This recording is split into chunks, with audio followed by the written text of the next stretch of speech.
Eh,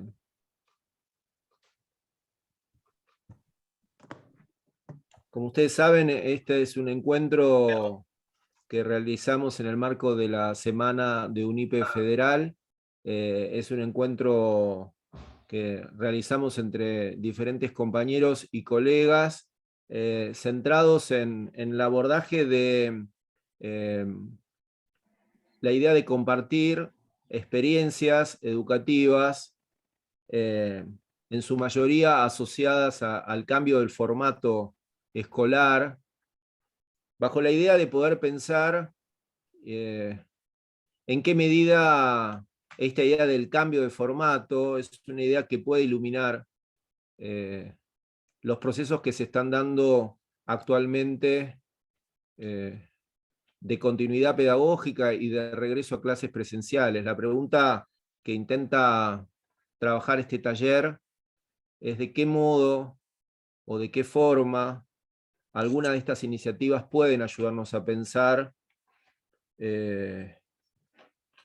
elementos organizativos, pedagógicos, curriculares, que enriquezcan las políticas pensadas para el nivel secundario y también los procesos de gestión institucional. De ahí que mi nombre es Marcelo Krzyzewski, algunos me conocen, otros no. Desde la especialización en políticas educativas de la universidad, pensamos esta propuesta con la profesora Sandra Pedersoli, que luego se va a presentar, junto con una serie de estudiantes, que además de ser estudiantes de la especialización y de otras diplomaturas, son compañeros de trabajo, son docentes, son directivos de distintas instituciones, y a propósito de eso nos pareció interesante generar este espacio en esta semana. Por lo tanto, yo ahora voy a hacer una pequeña presentación del tema, muy breve, y luego vamos a darle la palabra a todos los integrantes de este encuentro. Desde ya a todos y a todas, gracias por participar, por sumarse. Vemos que hay caras muy conocidas. Me alegra verte, Carlos, en el panel. Hace mucho que no te veía. Y la verdad que una alegría en encontrarte acá también. ¿Qué tal, Marcelo? ¿Cómo estás? Hola ¿Cómo a estás? todos, a todas. Esto es una pequeña, muy pequeña presentación del tema, simplemente para darle alguna trama de contenido a la intención de generar este espacio. Nosotros estamos poniéndole un foco a este tema de el cambio de formato en el nivel primario y secundario a partir de las experiencias de aceleración y de reingreso. ¿Se visualiza bien la pantalla? Sí, ¿no? Tal vez si podés abrir a pantalla total. Sí, el problema que me pasa, Mario, con eso de abrir, quizás alguno de luego me va a decir por qué me pasa lo que me pasa, es que cuando queda abierta la pantalla, luego no puedo seguir con las distintas diapositivas. No me lo permite el Zoom. ¿Puede ser? Porque, disculpa Marcelo, quizás tocas como compartir esa pantalla y quizás tienes que tocar para compartir toda la computadora o todas las pantallas y ahí pasa. Bueno, vamos a probar compartir, pero luego, bien, vamos a ver cómo seguimos con el próximo.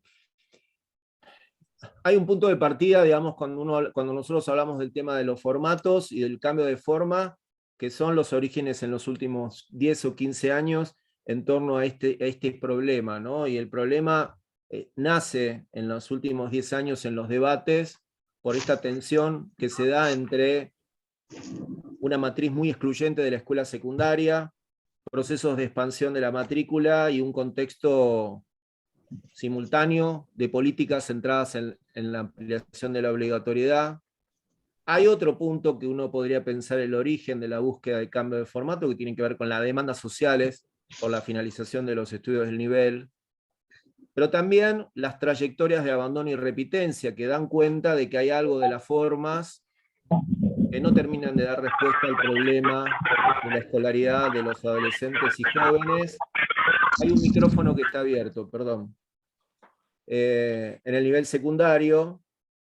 En ese sentido, quizás el triángulo celeste podríamos pensar que es una síntesis del problema. Un problema comentado en su momento por diferentes compañeros y colegas que hablan de este tema, entre lo que es el trípode de hierro, que es el famoso modo de caracterizar el formato escolar tradicional, y yo le agregaría a esto la crisis del lazo social. O sea, hay una crisis que se expresa fuertemente en procesos de exclusión. O sea, los procesos de exclusión social son una expresión de esta crisis del lazo. Y la pregunta es, cuando uno habla de esto, es en qué medida quizás las formas de lo escolar y el cambio de las formas escolar podría habilitar ciertas modificaciones de esa crisis del lazo. Particularmente cuando uno lo piensa en términos de adolescentes y jóvenes, pensando que la posibilidad de restituir el lazo se podría dar a partir de la recuperación de la palabra, el encuentro con el otro, la vinculación del sujeto con la cultura, con los otros, con su historia. Cuando hablamos de esta revinculación con el lazo, hablamos de una afiliación simbólica, ¿no? Es decir, la posibilidad de reconocer, registrar, ser anfitrión de la persona del otro, que en contextos de alta vulnerabilidad y de exclusión, podríamos observar que esto se encuentra afectado. Nosotros siempre decimos que las políticas sobre cambio de formato tienen como 3 grandes periodos.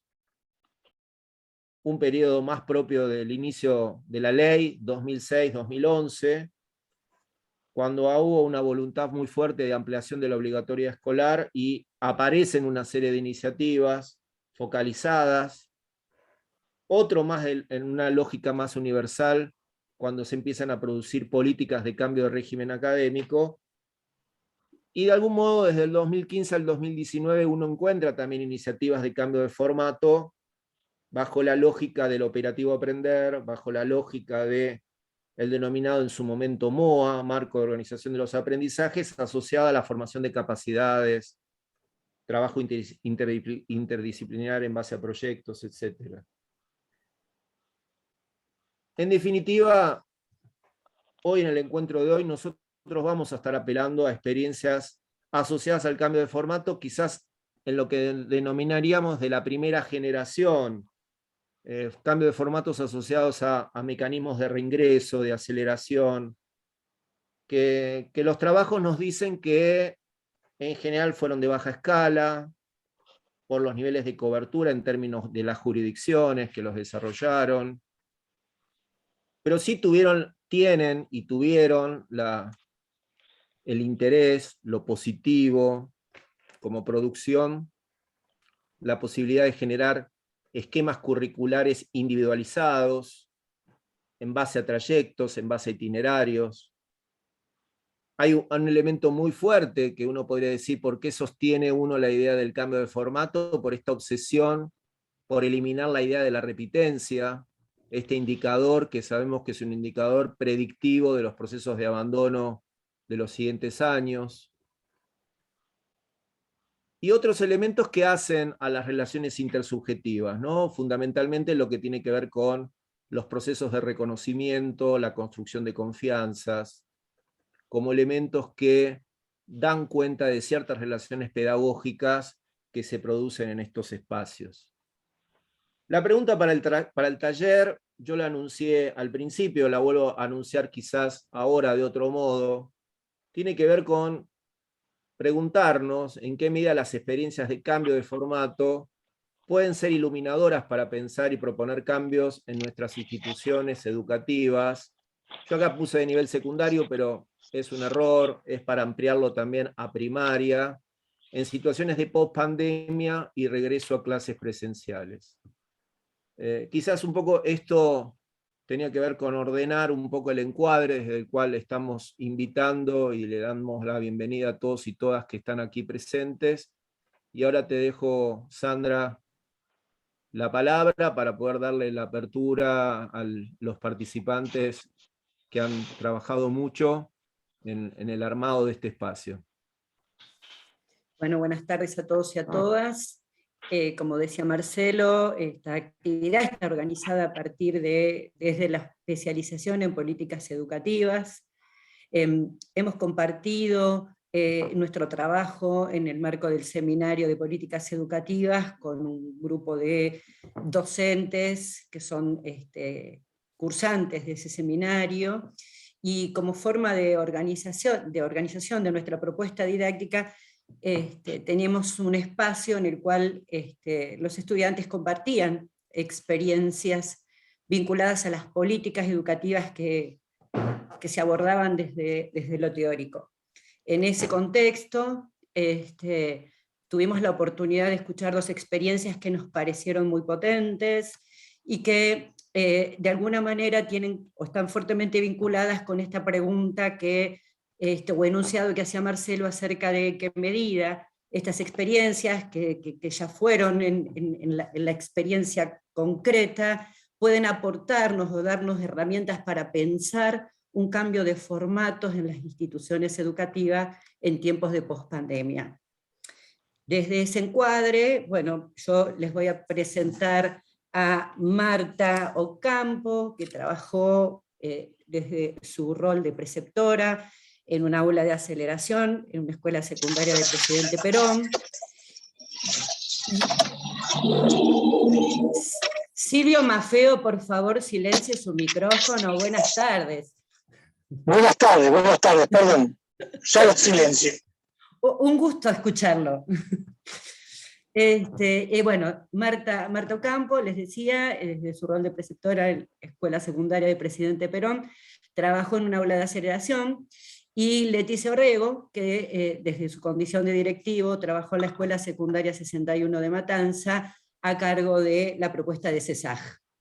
Así que bueno, después vamos a retomar estas experiencias, pero en principio, Leti, si querés comenzar, te escuchamos. Bueno, buenas tardes a todas y a todos. Contarles un poco desde mi lugar cómo fue la experiencia y qué fue el CESAG, ¿sí? El CESAG es una política pública que inicia en la provincia de Buenos Aires en 2009. Nosotros lo recibimos en 2010 en la escuela, cuando la directora provincial de secundaria era Claudia Bracci. Yo voy a ver si puedo compartirles pantalla, porque tengo por ahí Podés compartir, Leti. Guiando.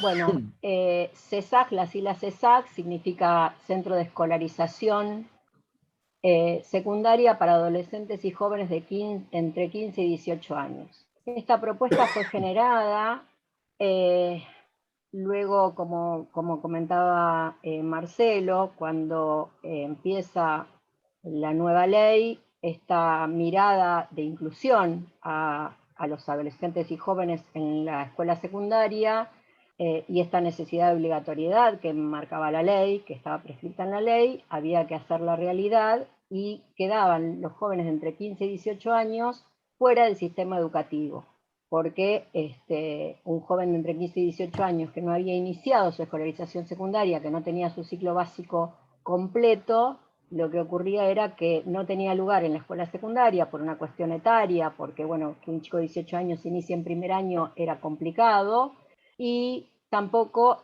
lo recibían en las escuelas de adultos, motivo por el cual se genera desde la provincia de Buenos Aires este programa, con la idea de incluir a estos jóvenes que estaban desescolarizados y traerlos a la escuela secundaria para que luego se reinserten en el ciclo superior. La base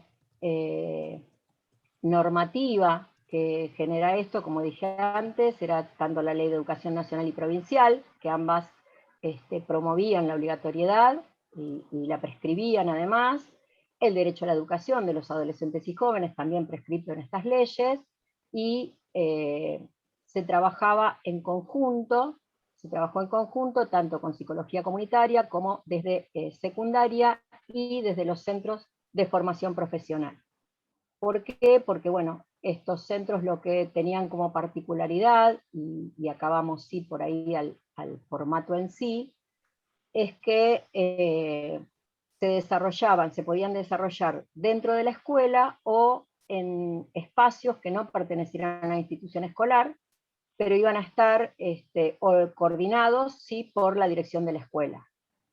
Además de la currícula de secundaria de ciclo básico, sumaban a esto un espacio de formación profesional que se cursaba dentro del mismo espacio CESAG y que les daba además un título de formación profesional a todos los jóvenes que transitaran por el espacio.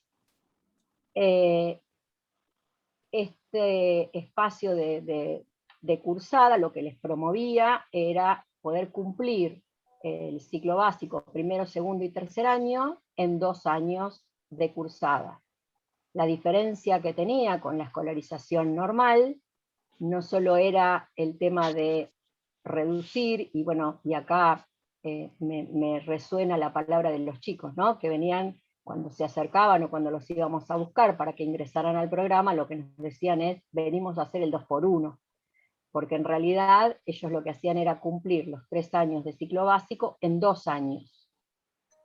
La currícula era la misma currícula de secundaria, la diferencia es que esta currícula estaba secuenciada y cuatrimestralizada. ¿Esto qué significa?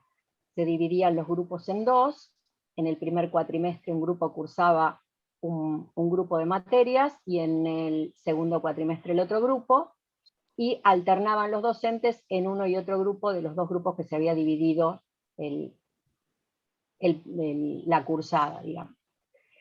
La carga horaria era de 25 horas semanales, porque incluía las horas de formación profesional, y lo que se perseguía era que fuera una matrícula de aproximadamente 20 estudiantes, o sea, esto era una de las características que tenía el CESAG, que tenía que ser una matrícula reducida.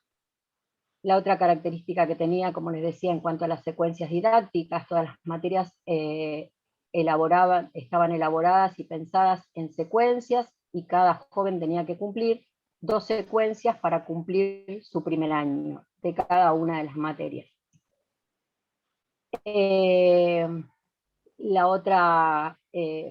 Las secuencias que eran esto, propuestas de trabajo, donde se ponían en reflexión por parte de los docentes todos los contenidos que habían para dar, y dentro de esa lista de contenidos y el intercambio curricular que se hacía entre el equipo docente en distintas reuniones, se iban encuadrando los diseños curriculares.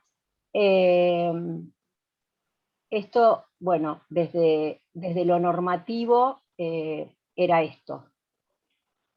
En cuanto a la experiencia en sí, y bueno, por ahí, en cuanto a la experiencia en sí, la verdad es que lo que tenemos son infinidad de historias. Voy a dejar de compartir pantalla. Porque bueno, lo que hicimos con esto, o lo que se hizo con esto, fue poder revincular a un grupo importante de jóvenes que, en el caso de la Escuela 61, que por ahí debí ubicarla en principio, es una escuela que funciona en Matanza, en la parte más vulnerada de Ciudad Evita.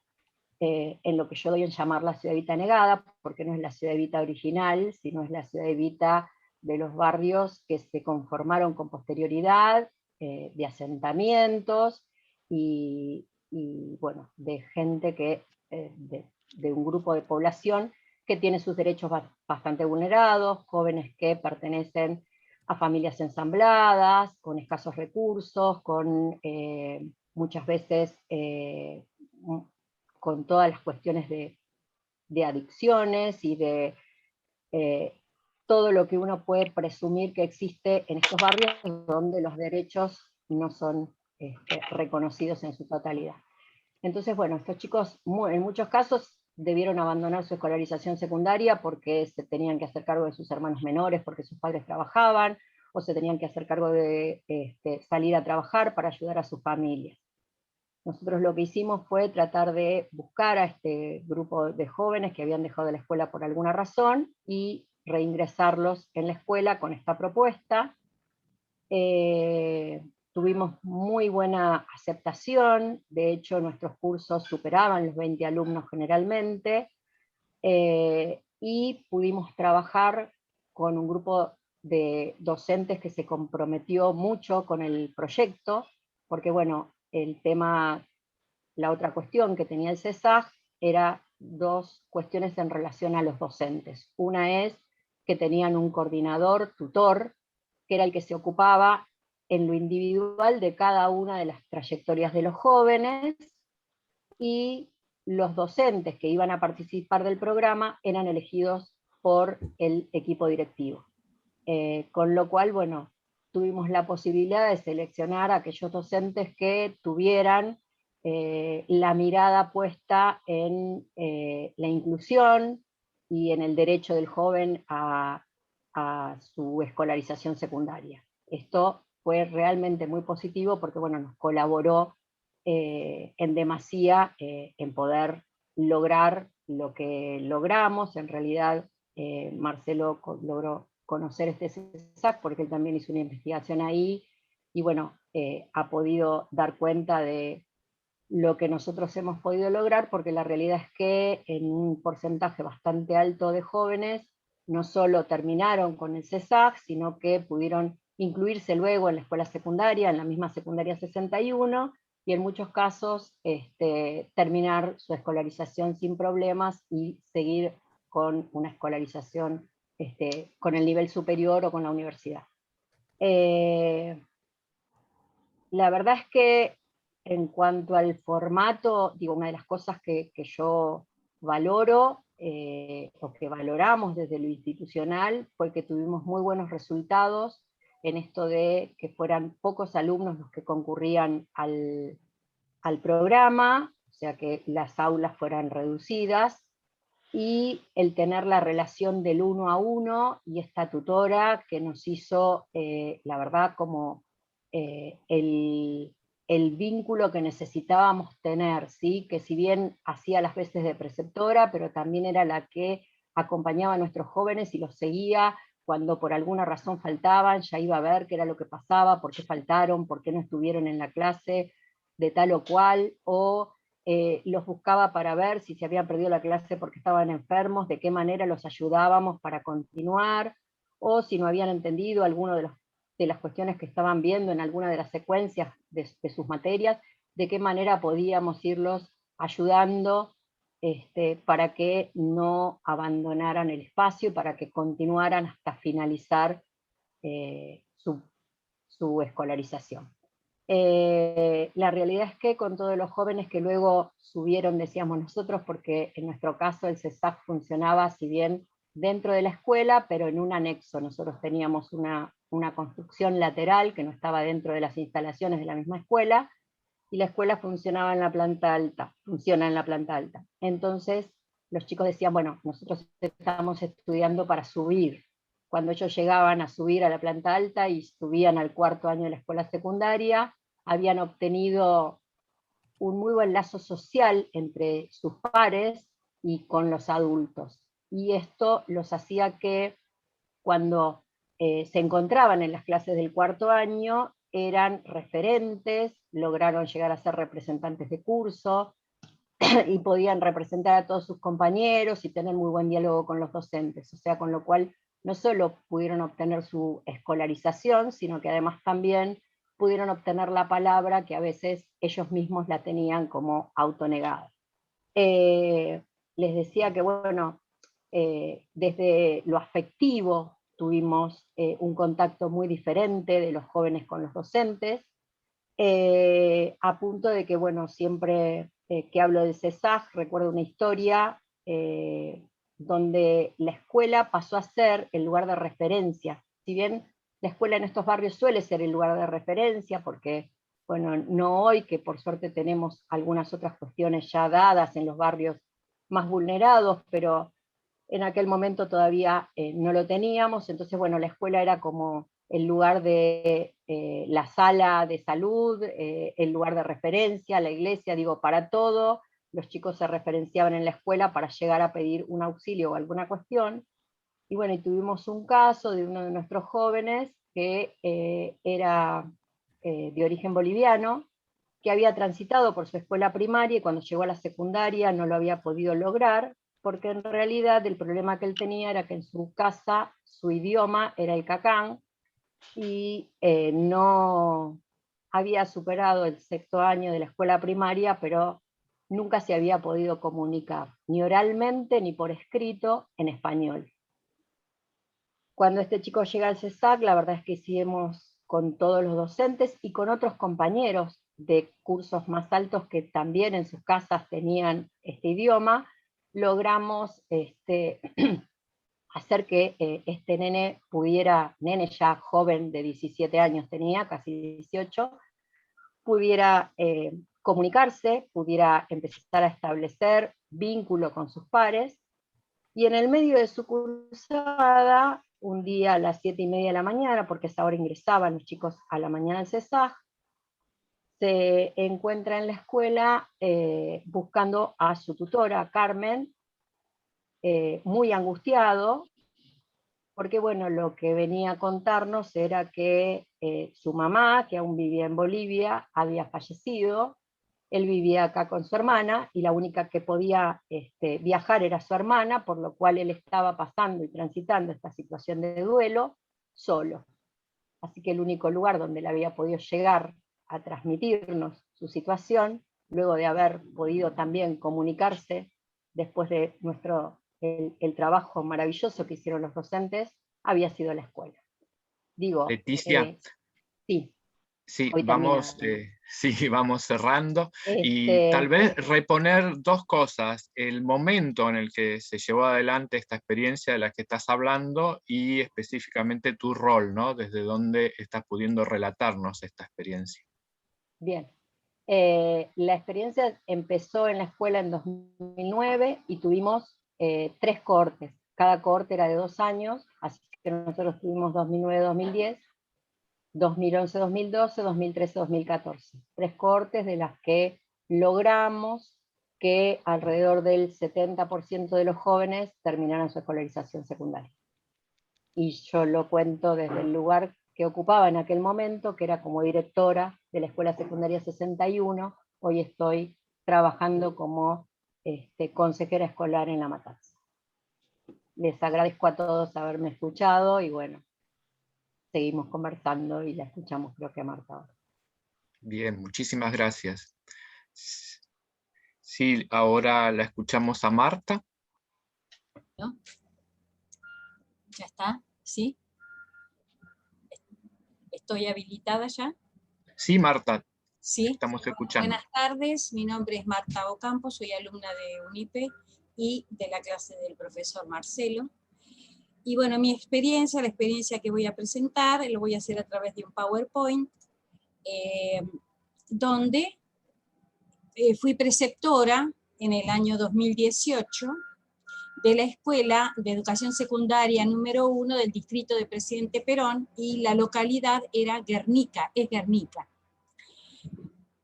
Cuando regreso después del receso escolar de verano, me presentan, me hacen cargo, digamos, de las aulas de aceleración, de 2 aulas de aceleración, y me dejan sobre el escritorio 150 legajos de alumnos inscriptos, de entre los cuales tenía que, ya había una previa inscripción, pero asignar 35 alumnos por cada curso. Esa es la primera dificultad con la que me encuentro, ¿no? La dificultad administrativa, tratar de que todos los alumnos ingresen bajo la condición de que eran 35 por curso. No voy a describir todos los artilugios que utilicé para ingresar a todos los alumnos que se pudiera, teniendo siempre presente que sí iba a suceder un desgranamiento natural. pero que también estaba dentro de mis posibilidades hacer un equilibrio con estos números, tratar de ingresar a la mayor cantidad de alumnos posibles.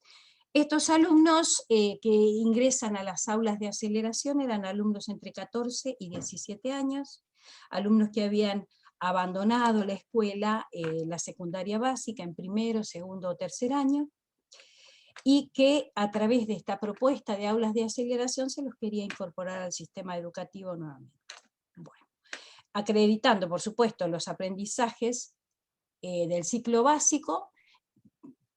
En tercer año tenían los conocimientos compendiados de primero, de segundo y de tercero, y una vez cursados y aprobadas las materias, se promovían al ciclo superior. Bueno, les digo desde ya que fui incorporando alumnos hasta fines de abril, con la ayuda de profesores, explicando a los profesores las características del grupo. Pero lo que me preocupaba era mi rol pedagógico, porque el administrativo medianamente se iba resolviendo.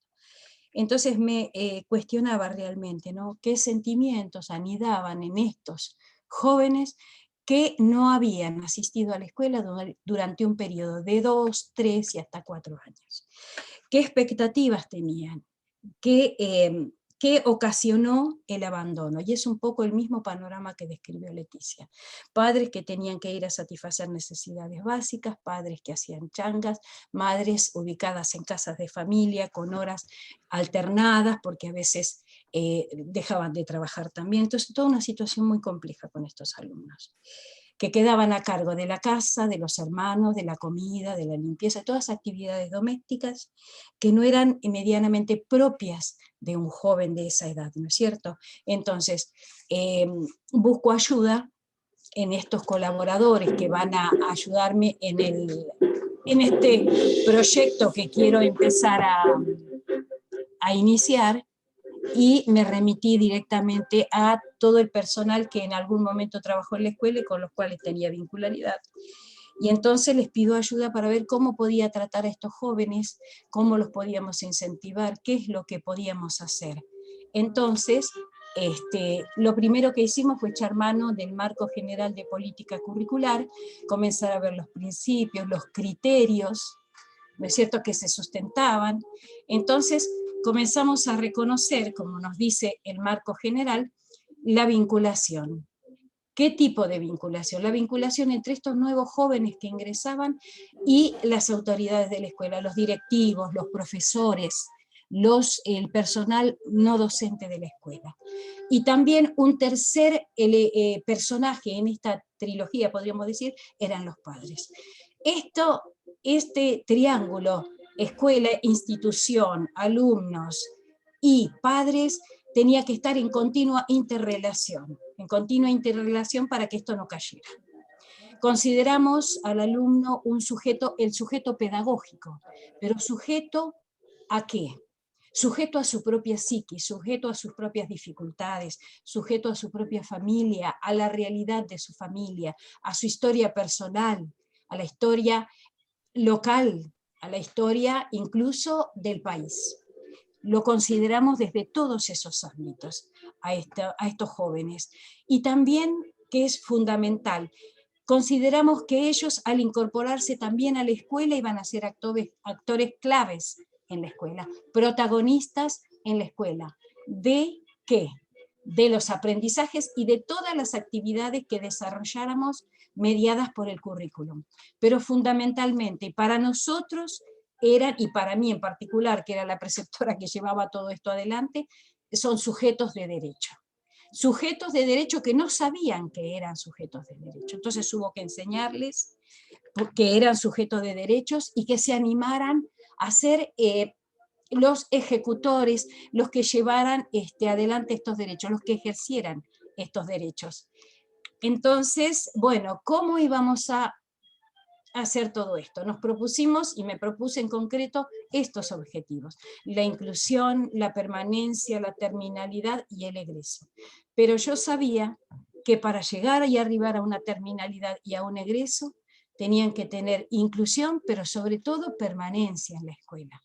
Entonces, La inclusión ya estaba dada, el alumno estaba inscrito, estaba en la escuela, pero no era un alumno de primera como era el resto del alumnado de la escuela. Eran esos pobrecitos que llegaban medio abandonados, medio sin tener conocimientos, esos pobrecitos que estaban como quien diría de lástima en la escuela, y ver qué podían hacer con ellos los profesores, porque también se sentían agobiados por tener que compendiar tanto conocimiento para que estos alumnos promovieran, y además acompañarlos en todo esto. Ayudé muchísimo, me acerqué muchísimo como preceptora a los profesores, les comenté las características de los grupos y les pedí que por favor tuviesen paciencia, que necesitábamos que estos jóvenes permanecieran en la escuela. Ahora, ¿cómo íbamos a hacer que permanecieran? Comencé a pensar de qué modo los podía convocar y hacer los protagonistas. Entonces, surgieron las salidas educativas, surgieron la organización y participación en los actos escolares. ¿A través de qué iban a participar? Bueno, primero conocíamos el hecho sobre el cual íbamos a actuar, el hecho histórico, lo que fuere. Y los muchachos entonces empezaron a tomar roles protagónicos. Unos armaban las escenografías, otras chicas se encargaban de los vestuarios, del maquillaje, los varones con el sonido, con la iluminación, que eran muy hábiles, ¿no es cierto? Entonces comenzamos a manejar todos los lenguajes artísticos, danza, música, pintura, empezamos a hacer que todos fuesen protagonistas de todas estas actividades. Todo el mundo se sentía que era necesario y que era imprescindible su actuación en el grupo. Entonces, esto les provocaba muchísima alegría. Recordemos que estos jóvenes venían de estar sumergidos en un hogar en donde realizaban tareas que no les eran propias, tareas que no es que las rechazaban, pero que no los hacían sentir felices. También hicimos que los alumnos que iban más adelantados en los aprendizajes, los alumnos que habían dejado en segundo año, comenzaran a hacer el andamiaje de los otros que habían dejado en primer año, que se andamiaran entre ellos. Armamos, en vez de armar parejas pedagógicas, armamos parejas de compañeros que se ayudaban entre sí en las dificultades. Por decirlo de alguna manera, impuse que en las dificultades académicas y las dificultades de convivencia áulica se expresaran a través de la palabra, que la palabra fuera la protagonista. Hay dificultades académicas, profesor, no entiendo, no sé, no alcanzo, no pude estudiar. Bueno, ponerlo en palabras. Las dificultades en la vida de convivencia áulica. Él me miró mal, presé. Él, mire cómo me trató, mire cómo me dijo. Ampliarles la mirada a estos jóvenes que no habían tenido vida de relación con otros jóvenes. Ampliarles la mirada, ¿qué quería decir? Enseñarles que el otro estaba atravesando los mismos problemas, las mismas dificultades, y que era necesario entenderlo al otro también desde el dolor que estaba viviendo. Muchachos muy golpeados estos. Y después, lo que me parecía apropiado era festejarle los cumpleaños, aniversarios, algo que hubiese que festejar. Entonces cada 3, 4 meses se juntaban todos los cumpleaños y hacía una fiesta. Entonces me preguntaban, bueno, ¿qué traemos? Ninguno tenía nada para traer. Traemos el mate, traemos el termo, traemos una galletita, festejamos, cantamos si podemos, y comentamos nuestras cosas. Eso era convocarlos a participar. Pero lo más importante en medio de esta situación era rescatarlos de su propia existencia, que estaba en las periferias económicas, emocionales, relacionales. ¿A través de qué? De cortometrajes. Cortometrajes proyectados, cortitos, 6 minutos, 9 minutos, y empezábamos a ver. El primer cortometraje que les presenté fue el Circo Mariposas, donde trabajamos, ¿qué? La autoestima. Ustedes son valiosos, ustedes son importantes, ustedes son necesarios en la escuela, son necesarios en la casa, la comunidad los necesita, y los necesita desde el lugar que ustedes puedan aportar. Son personas valiosas. Cuando los muchachos empiezan a escuchar este discurso, empiezan a entender, empiezan a abrirse, empiezan a sentirse más sueltos, más relajados, más contentos, saber que no estaban en el mundo porque sí, Marta, sino que estaban con una finalidad determinada. Entonces, la primera actividad, cuando empezamos a reconocer la comunidad, ¿a través de qué? Fuimos a los excombatientes nuestros de nuestra localidad. Marta, inauguraban su Sí, inauguraban su Museo Nacional. Ahí estuvimos. Esta ¿Podemos ir banderita que redondeando, ustedes ven, la Marta? armamos entre todos, con unas Disculpa. moneditas. Sí. Sí, Marta, Las armamos. si podemos ir redondeando. Bueno, sí, te para sigo ir pasando cerrando. rápido, sí.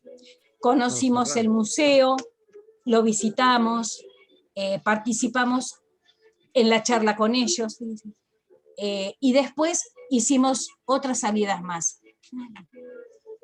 Esto que ustedes están viendo es participar en actos escolares donde los muchachos aprendían las danzas nativas nuestras, donde existía la camaradería. Todo esto que ustedes están viendo es el trabajo logrado con ellos. Fuimos a descubrir otro mundo que no conocían. El mundo que ellos conocían no acababa en la casa, en las tareas. Había otro mundo, la Universidad de Lanús, otros destinos posibles que ellos pudieron aprender, que pudieron conocer, y lo exploramos ese mundo, y dijimos, nosotros podemos ser parte de esto.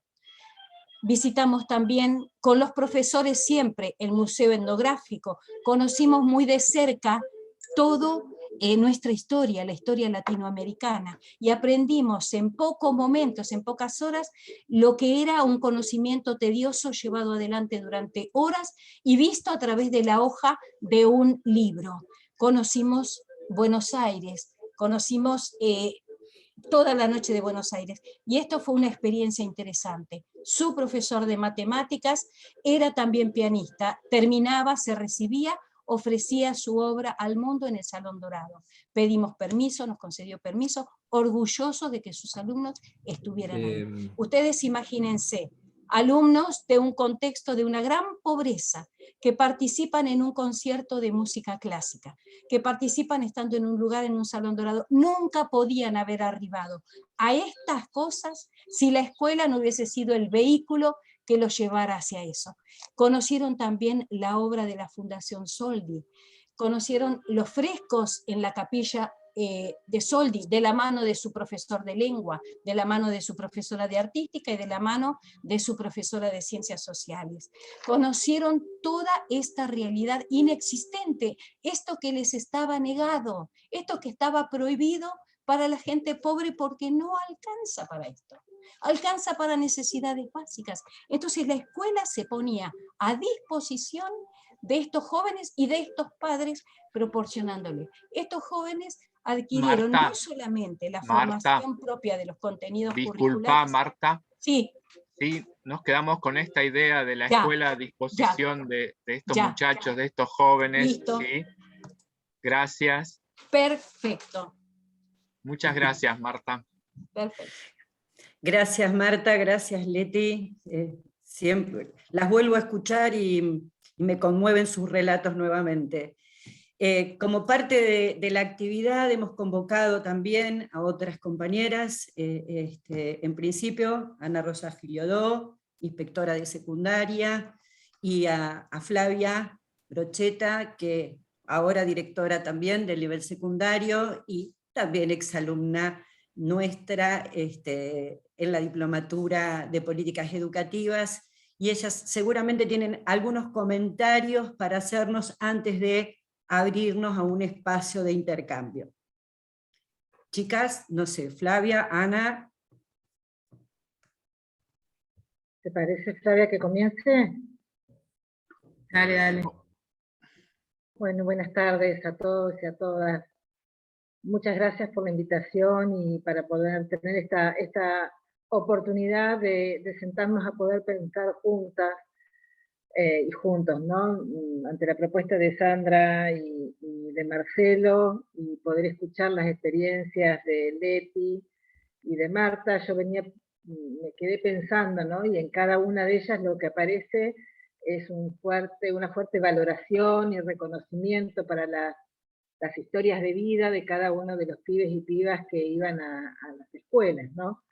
Y en función de eso también pensar alguna otra manera de ofrecer, algún ofrecimiento que fuese acorde a las necesidades de esos chicos y esas chicas, ¿no? Y pensaba también en por ahí la idea con la que nos invitan, ¿no? Esto de poder pensar si estas experiencias pueden darnos algunas herramientas para pensar la escuela en la pospandemia, y la verdad es que creo que estamos como en un momento como muy propicio, muy interesante para poder sentarnos a pensar, no solo a partir de las experiencias que nos han narrado Leti y Marta, ¿no? Experiencias de reingreso, lo que ha sido el CESAG. En la provincia de Buenos Aires existe lo que se llama las aulas de aceleración, ¿no? En la actualidad, donde hay chicos que también tienen esta experiencia de una escuela no graduada, ¿no? Que un poco trata de romper con esta idea de gradualidad, con este formato escolar, ¿sí? Que un poco nos encorseta y nos deja como con poca capacidad de movilidad, ¿no? Y creo que cada uno de los que hemos recorrido las escuelas entendemos esto, y hemos visto y hemos pensado, nos hemos sentado a pensar con otros colegas cuando estamos en la escuela, alguna manera, algún modelo que pueda ayudar a ese chico o a esa chica en particular, ¿no? Sentarnos a pensar esa trayectoria escolar y cómo la acompañamos, ¿no? Creo que también es interesante esto de que de alguna manera, a partir de todo esto vivido, no solamente de las experiencias que se han tenido, sino lo que ha significado la pandemia para las escuelas, para las instituciones, para la sociedad en general, también estas decisiones federales, provinciales, ¿no? Más que nada federales, que nos permiten poder pensar algunas otras respuestas alternativas, ¿no? Es decir, todo esto que ha pasado, bueno, en términos de cómo vamos a avanzar. ¿Seguiremos haciendo esto mismo que veníamos haciendo, o si vamos a tener la oportunidad de empezar a pensar una escuela distinta, y una manera de concurrir distinta? Leti nos contaba esto del trabajo por áreas, ¿no? Una escuela, como Marcelo nos presentaba este trípode de hierro y hablaba de escuela y el trabajo en las disciplinas, ¿no? ¿Será posible pensar en las áreas un poco lo que ha sido con la resolución del Consejo Federal de los contenidos priorizados, lo que ha sido el currículum, perdón, priorizado, ¿no? Esto de poder pensar áreas. Tenemos estos modelos que decía, creo que era Marta, las dos tenían por ahí modelos como similares, donde había alguien que acompañaba esta trayectoria, ¿no? Y hoy en las escuelas, por lo menos este año, está la promoción acompañada, es decir, este bienio que ha llegado, ¿no? Instalado, seguramente por la pandemia, pero bueno, tal vez tenga también alguna otra historia detrás, que podamos pensar que sea una modalidad de trabajo para continuar, ¿no? Este bienio que nos permite acompañar una trayectoria de un pibe o una piba que ha estado por ahí más desconectado con la escuela. Contaban las chicas estas experiencias, ¿no? Y la verdad es que uno cuando quiere pensar la escuela, yo me fui tomando algunas notas de lo que iban diciendo, ¿no? Interesante el modelo del CESAG para pensar esta aprobación a partir de secuencias de trabajo, ¿no? Esto de que no es necesario que la duración de un año, ¿no? Que este grado o este año escolar necesite comenzar en marzo y terminar en diciembre. Estos tiempos que nos da hoy, ¿sí? La normativa que acompaña a las escuelas, pero también esto que ya venía viendo, este modelo, CESAG, ¿no? Que planteaba, bueno, nosotros sabemos, no todos aprenden lo mismo ni al mismo tiempo. Bueno, hoy la norma lo acompaña, y estas experiencias dan cuenta también de que esto es posible, y además hace bien, ¿sí? Ayuda, favorece, acompaña a cada uno de los chicos y las chicas. Y pensar en estos roles de los adultos también, que han ido acompañando, que era el que llamaba, el que se daba cuenta de que no había venido, el que valoraba la asistencia, el que estaba a mano para poder estrechar ese vínculo.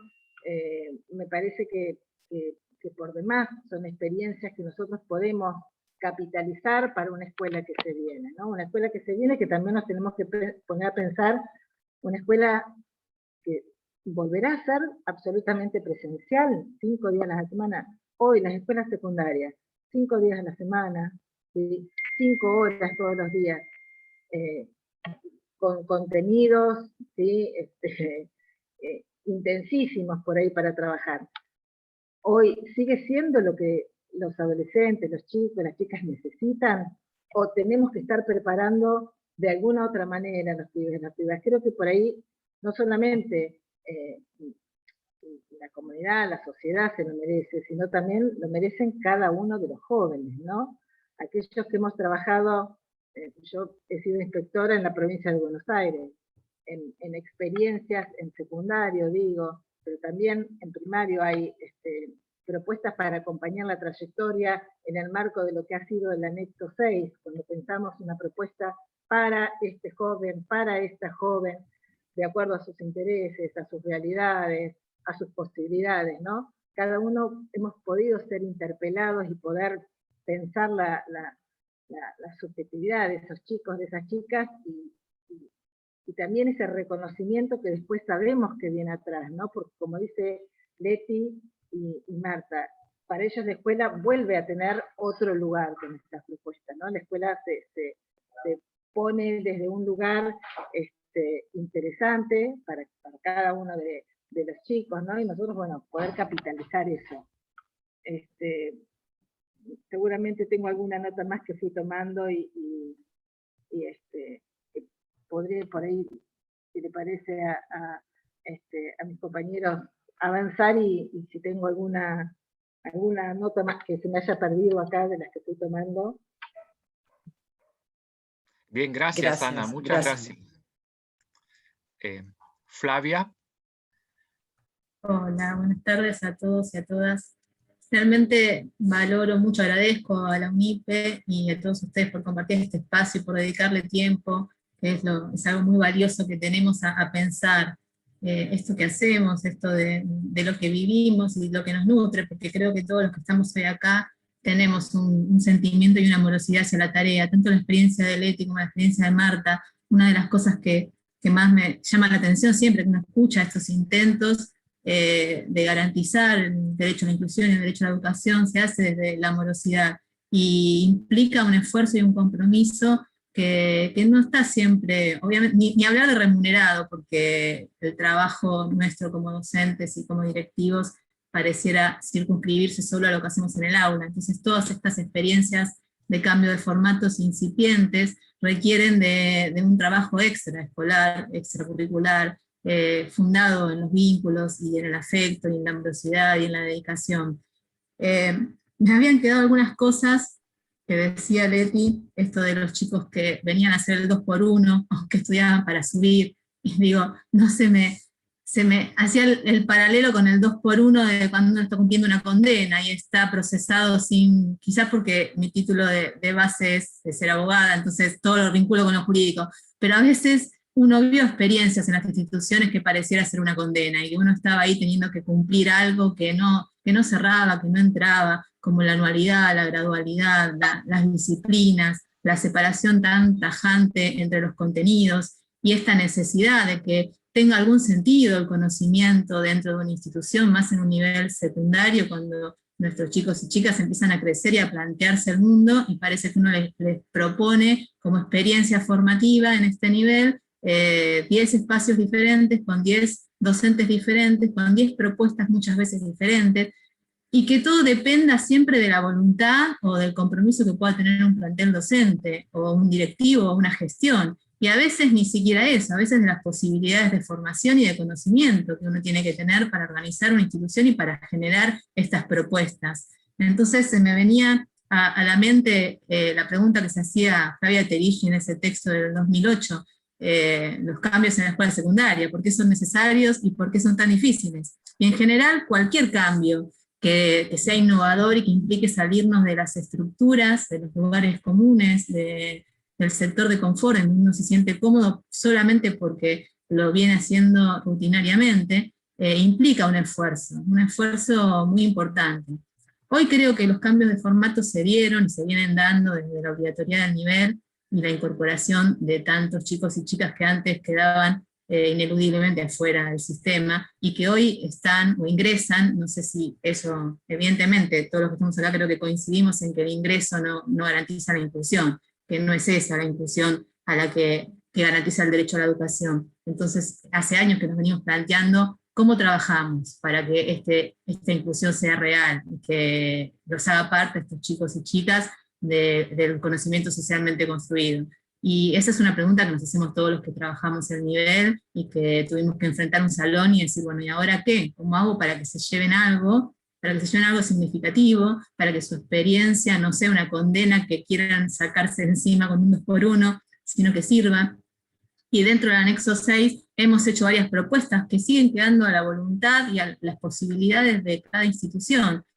El contexto de pandemia necesariamente implicó un cambio de formato a la fuerza, porque tuvimos que salir de la presencialidad y enfrentarnos a una pantalla y ver cómo nos estamos viendo hoy nosotros acá en cuadraditos, limitar el contacto. Y hoy en esta presencialidad híbrida que tenemos, rara, creo que las cosas no van a volver a ser como eran antes, y en cierta medida lo festejo porque no estaban bien, y en otra medida me parece también un momento propicio, como decía recién Ana, para evaluar esto y para enfrentarnos a algo que nos vino a la fuerza, pero que podemos aprovechar para crecer. Todo lo que se construyó pedagógicamente en este año y medio que llevamos de idas y vueltas y de desorganización, creo que hay que aprovecharlo, que hay que valorarlo, porque hubo muchísimas experiencias. Insisto en que lo que a uno le queda como sensación es que las experiencias fueron fragmentadas, fueron focalizadas, fueron muy diferentes,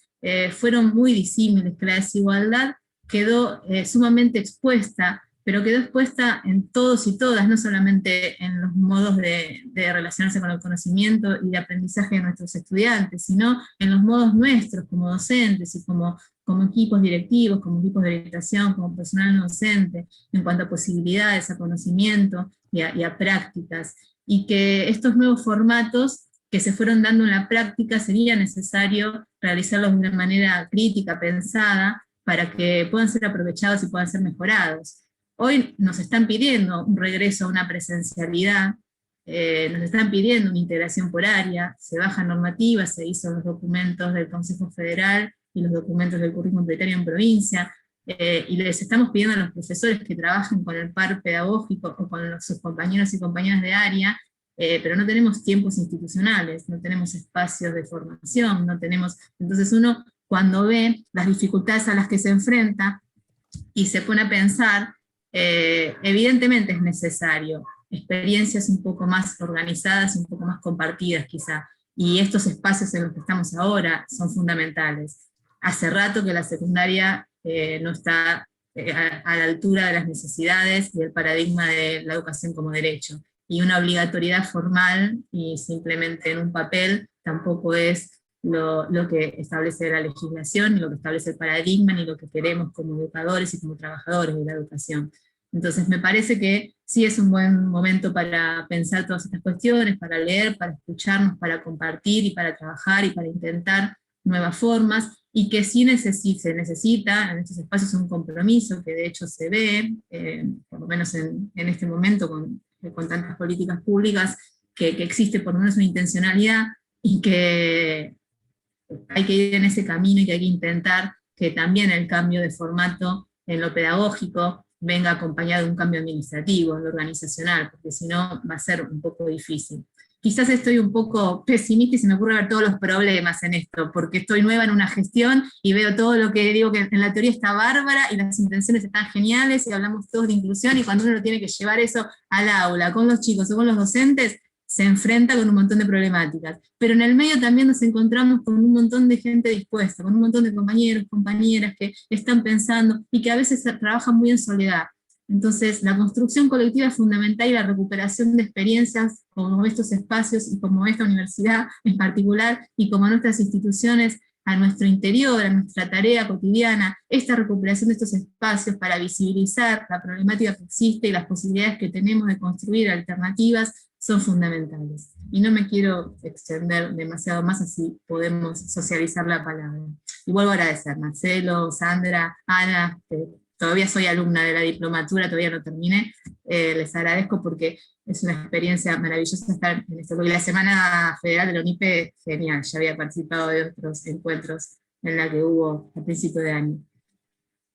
Cedo la palabra. Bien, muchas gracias, Flavia. Y retomamos esto que dijiste, Semana Federal de UNIPE, y justamente mirá qué taller federal. Hay una compañera de Neuquén, de Maipú, varios, una compañera de San Juan, una compañera de Mar del Plata, compañera de La Matanza, de Presidente Perón, de Santa Ana, Entre Ríos. Gustavo, que es de región 20, si mal no me ubico, es el centro-sur de la provincia de Buenos Aires, de alguna ciudad por ahí. No sé, Gustavo, Sí, ¿dónde sos? perdón, sí, ¿qué tal? Buenas tardes. De Necochea. Necochea, tengo la base en Necochea con extensión a Lobería. Ahí está, Qué bueno. Bien. Bueno, Bien, yo de bien. Lomas de Zamora, que no lo puse, así que no lo nombraste tampoco. Zona sur de Gran Buenos Aires también, cerca de... Sí, sí, bien federal. Bueno, no sé, Marcelo, ¿querés Sí, la idea, Mario, es ahora quizás en estos discursos y narrativas realmente y experiencias sumamente ricas, frondosas, traen 20.000 preguntas, tanto los planteos de Leticia como de Marta, y luego los comentarios, reflexiones que nos plantearon Ana y Flavia, amplían mucho más esta discusión sobre los formatos, porque en realidad los formatos forman parte quizás de una gráfica que ordena quizás la idea de las experiencias, pero lo que ellas pusieron en juego también son elementos que hacen a las relaciones pedagógicas, las formas de reconocimiento del otro, la búsqueda por la comprensión, bajo también la idea de que no es una comprensión solamente en un sentido emocional, sino que también aparece esta idea de la búsqueda por el cumplimiento de un derecho. Y entonces ya no es la idea solamente del reconocimiento amoroso, sino que también detrás de estos procesos se da una búsqueda política, ¿no? En el cumplimiento de un derecho, en garantizar que estos estudiantes aprendan y egresen, lo cual se constituye en uno de los enormes desafíos que en muchos casos tienen experiencias alternativas, que en el marco de procesos de fuerte flexibilidad también transitan por fuertes dificultades en no reproducir las trayectorias de abandono que tuvieron estos estudiantes en otras experiencias, con lo cual es enorme el desafío que nos interpelan experiencias de esta naturaleza, pero la idea, un poco cuando estuvimos conversando inicialmente para pensar un poco la propuesta, retomo quizás la última pregunta que tenía que ver con la diapositiva de lo que yo presenté, la pregunta es, ¿cuánto de esto se activa en el presente? Algo de esto Flavia lo recuperó, y muy bien, en el sentido de decir, bueno, ¿qué puntas, qué tramas de todo esto planteado son necesarias de pensar en la aquí y ahora, en términos de esta posibilidad del regreso, o esta situación presente del regreso? ¿Qué de todo esto? Las relaciones, las formas, ciertos abordajes curriculares. Creo que todos los que escucharon y todas deben tener algunos elementos para pensar o para plantear, así que tenemos ahora, por suerte, llegamos muy bien, Mario, así que te súper felicito en los tiempos y a todas. Tenemos más o menos unos 20 minutos para abrir preguntas e intercambios, ¿no? Y vos, Mario, quizás pensaste en algo que quizás también sea un disparador, o abrimos la palabra a todos y a todas de comentarios y opiniones, por supuesto. Sí, retomando algunos comentarios en el chat, Pamela repone la experiencia que estaban realizando en la escuela de Entre Ríos y también, bueno, repone el esfuerzo que esto conlleva, ¿no? Tal vez Pamela, si yo no ubico dónde está Pamela en los cuadraditos. No te veo, Pamela. ¿Dónde estás, Pamela? Ah, ahora te encontré, perdón, Pamela, no te veía. Está En este abajo, yo momento la estoy tengo abajo en el viajando, pero cuadrante de también los abajo. escucho. Estás abajo, acá, ahí te veo en el cuadrante. Sí, no sé si me ven. Bueno, comenté, o sea, ahí en los comentarios, bueno, soy de Santa Ana, Entre Ríos, un pueblito muy chiquitito al noreste de nuestra provincia. Trabajé durante 3 años en una escuela secundaria. Tengo una corta experiencia en la docencia, ya que la recibí en el 2013, pero corta en periodo, pero trabajé mucho hasta el día de hoy. Hoy tengo licencia por ser diabética e hipertensa, pero sí he cubierto diferentes áreas dentro de lo que es la escuela, desde tutorías, preceptorías y demás, porque no contamos con muchos docentes, o no contábamos en su momento con muchos docentes en el lugar. Hoy por hoy se fue organizando de otra manera, pero en el momento de la pandemia para nosotros fue caótico y pudimos organizarnos de manera virtual con alumnos que ni siquiera tenían celulares, mucho menos computadoras, pero pudimos hacer un trabajo organizado desde la institución. Entonces yo creo que todo depende del trabajo del docente, que fue lo que hicimos. Fue un muy buen trabajo docente, cada uno puso de lo que tenía, armó como pudo y como pudo sostenerlo, y entiendo que por ahí, como nos pasa en todos lados y en los diferentes trabajos, por ahí algunos se desgastan un poco más, pero lo hacen por pasión. Soy una de ellas y no me desgasté, crecí muchísimo, y creo que por ahí pasa lo vocacional. Es una cuestión de sentir lo que se hace. Yo solo tenía 14 y me de la noche. Se corta, Pamela. Bueno. Gracias. Gracias.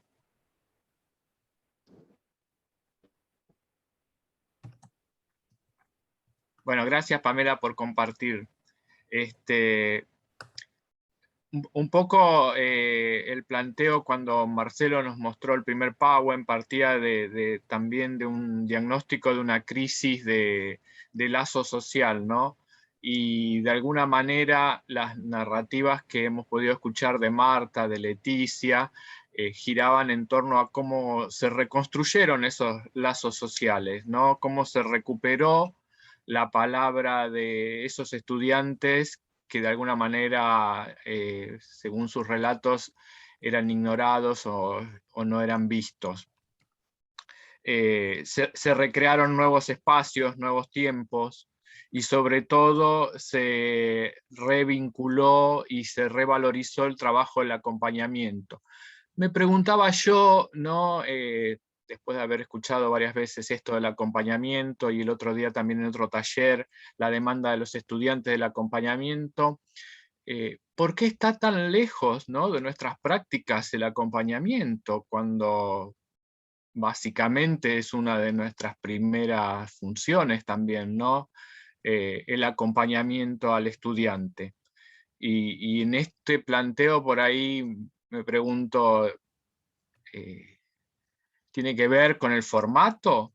Que dejemos de acompañar a los estudiantes, ¿tiene que ver con el formato? ¿Que dejemos de verlos? O, a ver, ¿cuánto hicimos antes de nominalizarlo como desertor o desvinculado? ¿Esto está dado a través del formato? ¿Con el cambio de formato vamos a lograr resolverlo? No sé. Verónica, ¿qué decís? Vero.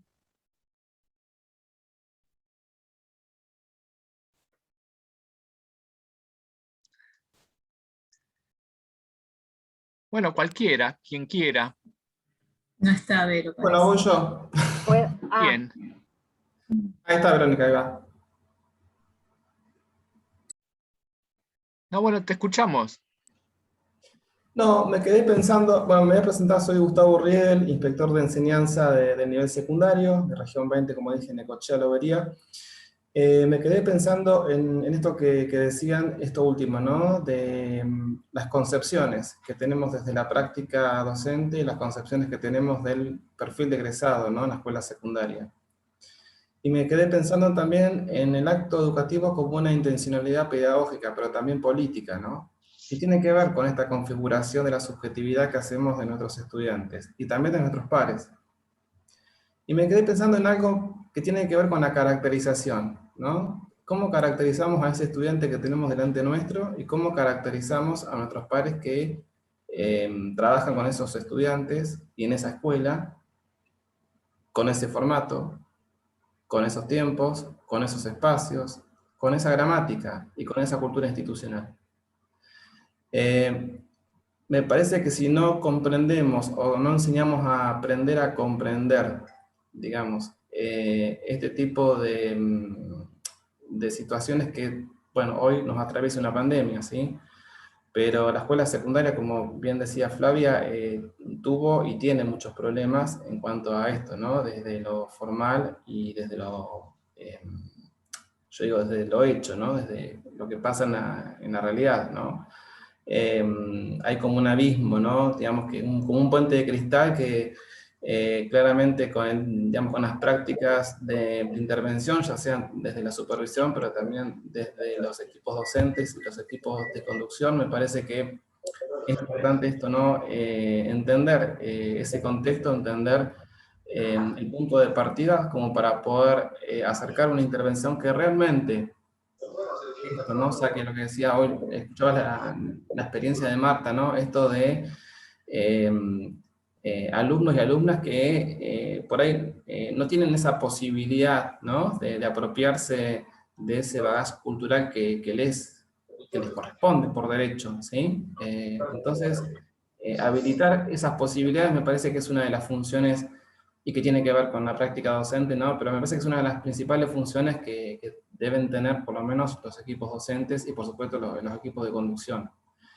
Y después me quedé pensando en los tiempos, ¿no? En los tiempos de encuentro, en esto de restituir el vínculo lesionado o deteriorado, y me quedé pensando en qué momento podemos darnos ese encuentro, ¿no? Ese espacio como para poder pensar y reflexionar sobre esa situación.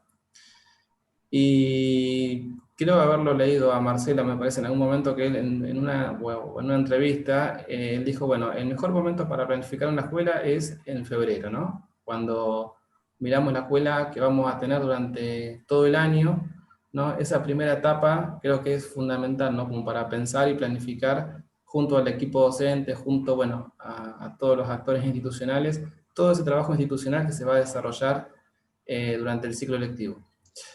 Que es parte de la planificación, ¿no? Y vuelvo a lo mismo, ¿no? A esa intencionalidad, a ese posicionamiento pedagógico, a esa caracterización, a esa gramática y cultura institucional, ¿no? Que nos atraviesa y nos, digamos, nos transforma, ¿no? En la propia práctica. Eso, y lo de gramática, lo de, digamos, la anualidad y la gradualidad de la secundaria, sabemos que es un problema, bueno, lo vemos hoy, ¿no? Con los cargos, lo vemos hoy con las posibilidades de trabajar de una manera, pero estamos limitados con algunas cuestiones administrativas en otras, y también muy limitados en términos de recursos, ¿no? No solo de económicos, quiero decir, sino en cuanto a personal. Me parece que eso, bueno, son cuestiones a revisar, no solo desde las bases, sino desde la política educativa en general, ¿no? Me parece que hay cuestiones que hay que revisar de nuevo y llevarlas por ahí, o acercarlas más al territorio. Gracias, Gustavo. Bueno, eso quería.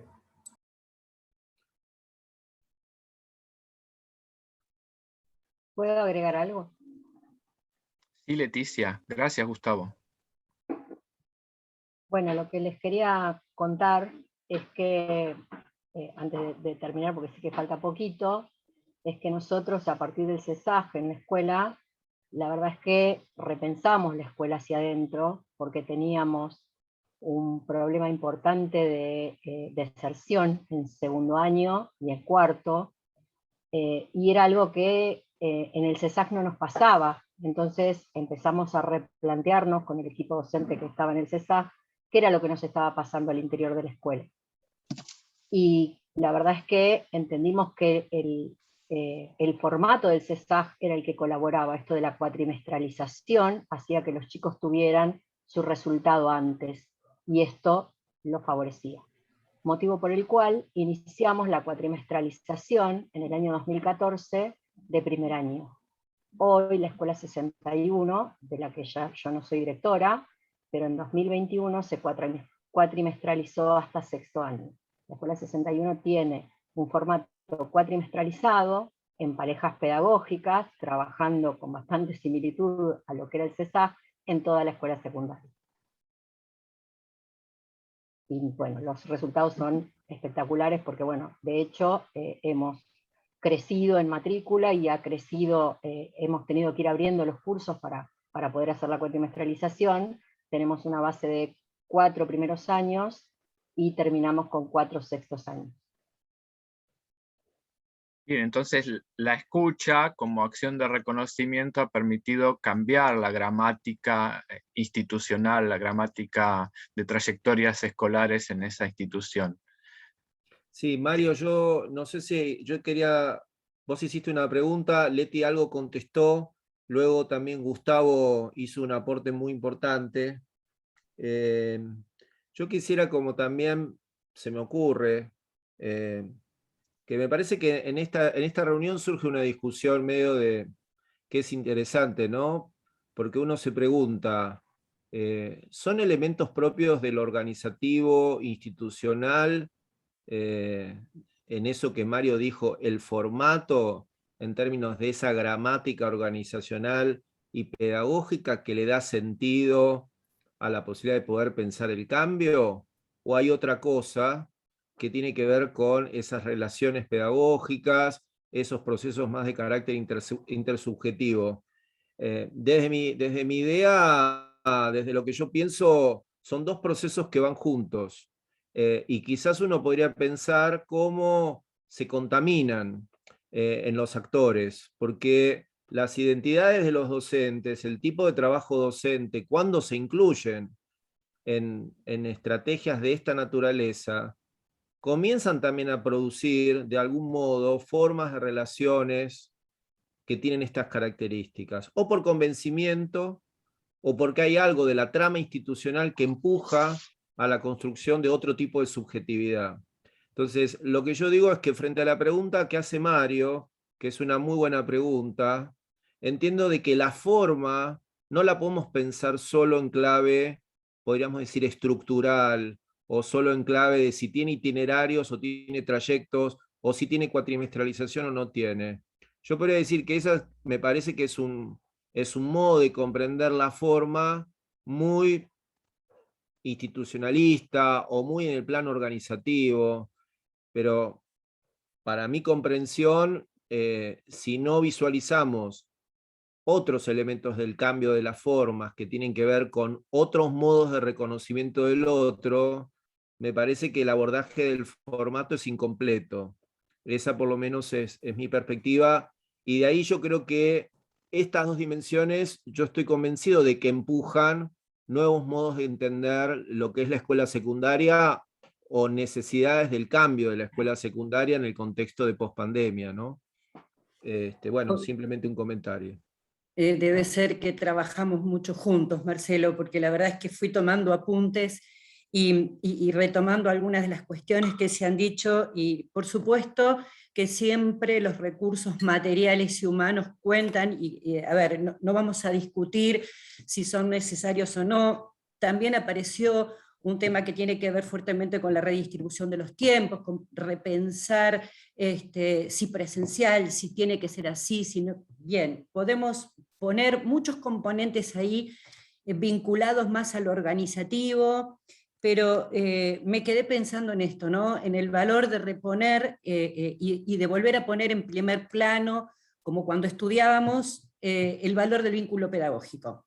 Un vínculo pedagógico que por ahí tiene que, en el que se tienen que reconocer fuertes componentes ideológicos, de compromiso, y en línea con las leyes de educación que tenemos, que bueno, nos invitan permanentemente a trabajar en pos del derecho a la educación. Yo sé, y esto que vos decís, en qué momento, dadas algunas condiciones organizativas y materiales, podemos generar esta cosa de la empatía, el trabajo colaborativo al interior de la institución, y como decía hoy Flavia, el tema de fortalecer la construcción colectiva al interior de la institución, que también frente a algunas condiciones materiales a veces no se da porque vivimos yendo de una escuela a la otra, ¿no? Digo, pero también son cosas que me parece que hacen a que podamos proyectar una escuela secundaria que ponga en valor otras cosas y que definitivamente les ofrezca a nuestros estudiantes unas propuestas que les permita seguir adelante con su formación,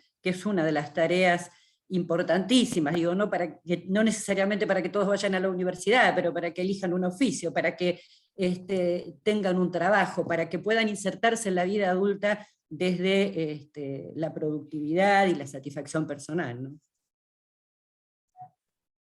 Muy bien. ¿Puedo decir algo, sí? Para completar un poquito lo que estabas diciendo, Sandra. Creo que bajo cualquier formato que tengamos, bajo los problemas administrativos que tengamos, tenemos personas, tenemos alumnos, y desde ellos nos tenemos que proyectar hacia todo el resto de las actividades. Desde los alumnos, centrarnos exclusivamente en ellos. El personal que se ocupe de lo administrativo, perfecto. El personal que se ocupe de la limpieza de la escuela, perfecto. Pero nosotros los docentes con los alumnos pensando desde los alumnos.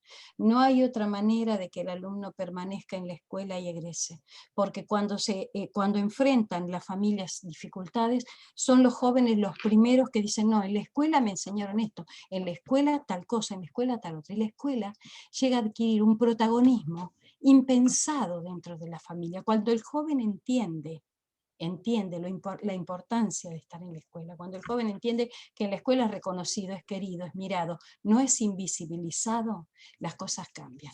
Cuando los profesores, todos nosotros, el equipo directivo y docente, nos tendríamos que preguntar, ¿qué ves cuando me ves? Cuando ves al joven, ¿qué ves? ¿Qué ves? ¿Qué es lo que hay detrás? ¿Qué es lo que hay detrás? Tu importancia, que tenés que pagar las cuentas, que tenés que esto, que tenés que lo otro, que tenés que correr a esta escuela. No, lo importante, cuando me meto en la escuela y piso la escuela, es ese sujeto que está delante mío y que está necesitando de mí. Y solo yo lo puedo habilitar, le puedo habilitar todo eso que él necesita. Desde los chicos de la excelente posición económica hasta los que están en las periferias, como dije hoy, existenciales, como están los alumnos que me tocaron. ¿Qué ves cuando me ves? ¿Qué ves? Entonces, respondiendo a esa pregunta, me parece que... Hay una canción, ¿no? No importa, sí, de la canción lo saqué, Marcelo, justamente eso. No importa el formato, siempre voy a tener alumnos, no importa cómo sea, el cuatrimestral, como decía Leti, todas las variantes que se nos ocurran. El alumno es lo más importante. Y cuando establecemos esa vincularidad con él, el pibe va solo, es protagonista, se convierte en lo que lo ayudemos a hacer de acuerdo a sus potencialidades. Tenemos alumnos con potencialidades ahí dormiditas como una semillita que le hace falta regar para fructificar. Y eso es lo que tenemos que ver. En donde estemos, en La Quiaca, en Tierra del Fuego, no importa. Me parece que es eso. Y eso vale la pena todo. Vale la pena todo. Y para eso no hace, es decir, hacen falta un montón de recursos, sí lo sabemos. Pero para eso no hace falta recursos, para que me acerque, para que... Bueno, todo. Listo. No digo más. Gracias, Marta. Estamos entrando ya en el último minuto de este encuentro. Realmente para mí fue muy, muy lindo, muy hermoso. Y bueno, siempre queda como última palabra, pregunta. Este material lo vamos a, por supuesto, compartir con los más allegados y por supuesto todos los que después tengan posibilidad de comunicarse con aquellos que los invitaron, porque sabemos que muchos de los que vinieron acá es porque tuvieron un WhatsApp o un vínculo, en algunos casos personal. Se lo vamos a hacer llegar de algún modo. De todos modos, en la universidad va a estar estos links en breve, calculo, para que todos lo puedan bajar de cada encuentro, pero nosotros además los grabamos, con lo cual vamos a tener el material y por supuesto las reflexiones de cada uno y cada una. Sandra, Mario, por mi parte estoy muy agradecido de todos los aportes. Siento de que en cada encuentro uno avanza un pasito en preguntas nuevas, en narrativas nuevas que hacen a los procesos que uno vivió o que el otro vivió y ayudan a seguir pensando en nuevas preguntas y en nuevas propuestas. Para nosotros es un encuentro muy importante, además por la especialización, porque ayudan a seguir pensando en esquemas de trabajo, en convocatorias a estudiantes que para nosotros son colegas, son solamente estudiantes en el momento del Zoom, del seminario específico, pero después en nuestras vidas son colegas, son compañeros, así que les agradecemos muchísimo a todos los que estuvieron asistiendo hoy y participando del armado, tanto Leti, Marta, bueno, desde ya Flavia, Ana, y por supuesto, bueno, Sandra. Así que bueno, por mi parte, muy agradecido, y yo desde mí ya estaríamos cerrando. No sé si Sandra, ¿querés agregar algo? Sumarme a tu agradecimiento en dos sentidos, porque bueno, esto nos da la oportunidad de encontrarnos con gente con la que habitualmente no lo hacemos, pero también al trabajo colectivo con, como vos bien decís, con alumnos, exalumnos, compañeros, y que a través de una propuesta nos podemos poder sentar a pensar juntos en algo que nos permita seguir adelante. Así que para mí, muy satisfecha, muy contenta y muy agradecida. Mario. Me sumo a los agradecimientos, agradecer por su tiempo, por su participación y bueno, porque seguimos aprendiendo juntos. Gracias. Bueno, ¿hacemos un aplauso para despedirnos? Que sigan todos muy bien, que tengan muy buena semana. Un abrazo. Gracias, buenas tardes.